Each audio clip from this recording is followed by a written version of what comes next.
अतवारा जी, देश, संस्कृति व समाज में ब्राह्मणों का क्या योगदान रहा है? और दूसरा प्रश्न ये है कि ब्राह्मणों की वीरता की भी कोई गाथा है? बहुत अच्छा प्रश्न है। देखिए, प्राचीन समय से ही ब्राह्मण देश और समाज की सेवा निस्वार्थ भाव से करते चले आए हैं। त्याग, तपस्या और बलिदान ब्राह्मणों के रग रग में है।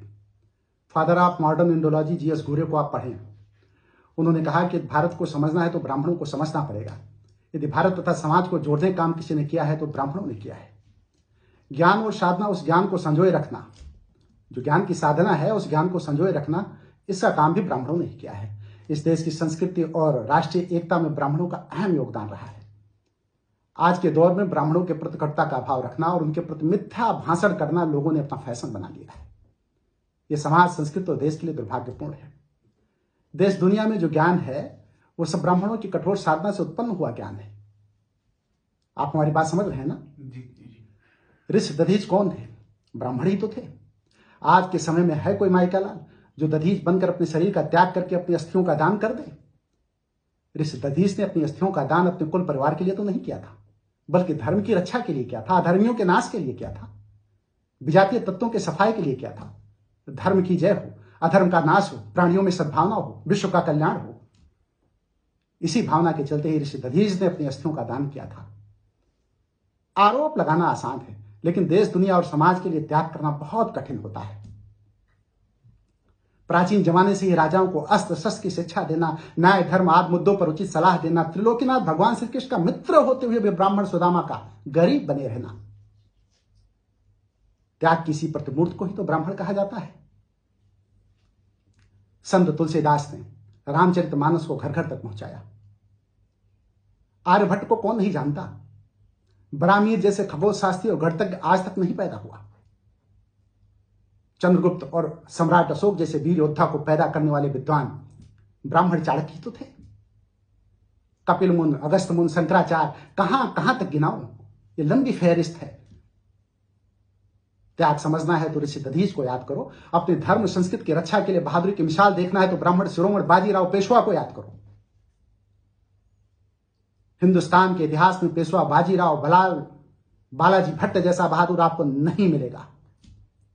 बाजीराव अकेले एक ऐसे योद्धा थे जिन्होंने 41 लड़ाइयां लड़ी और एक भी लड़ाई नहीं हारे।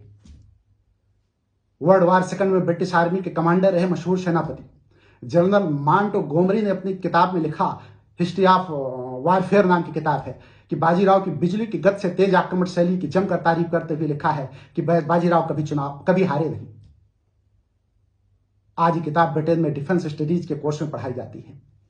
बाद में ही आक्रमण शैली सेकंड वर्ल्ड वार में अपनाई गई, जिसे ब्लिट्जक्रिग बोला गया, जो है ये तकनीक को जो है अमेरिकी सेना ने उनकी पाल खेड़ की लड़ाई का एक मॉडल ही बनाकर रखा है, जिस पर सैनिकों को युद्ध तकनीक का प्रशिक्षण दिया जाता है।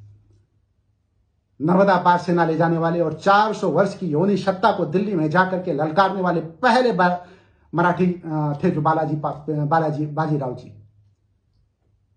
बाजीराव ने दिल्ली के तालकटोरा में अपनी सेना का कैंप डाला। केवल 500 घोड़े थे उनके पास। मुगल बादशाह मोहम्मद शाह रगीला बाजीराव के लाल किले के इतना करीब देखकर घबरा गया।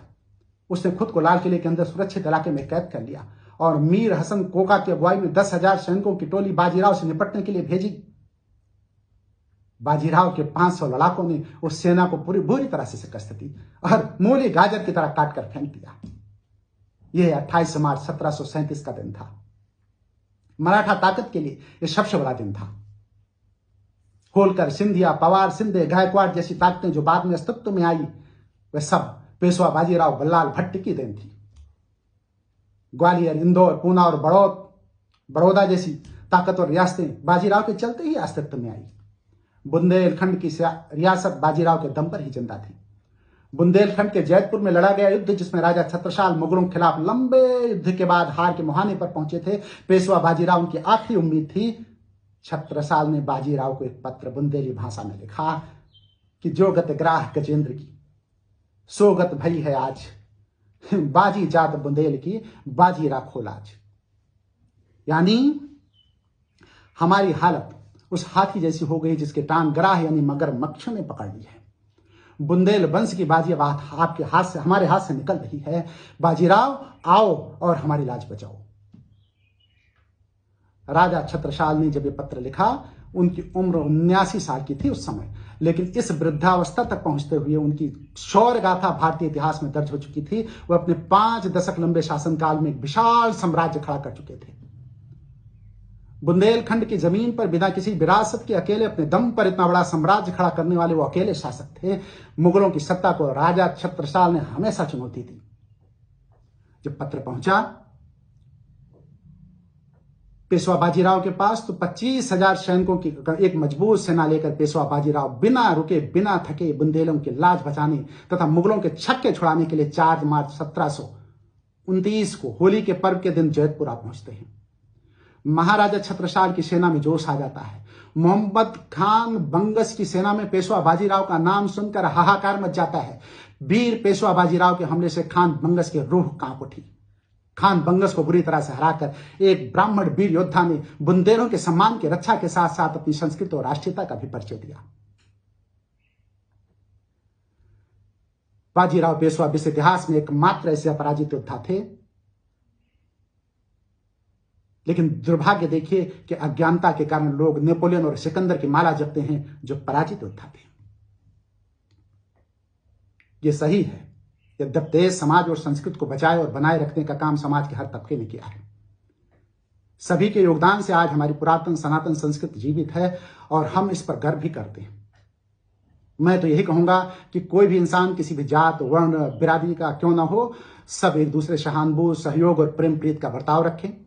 आपसी भेदभाव ना करें, एक दूसरे के सुख दुख को अपना सुख दुख समझें, तभी समाज, संस्कृति और देश का भला होगा। इस बात से अगर सहमत हैं तो आप हमें जरूर लिखें, कमेंट करें। बहुत बहुत धन्यवाद।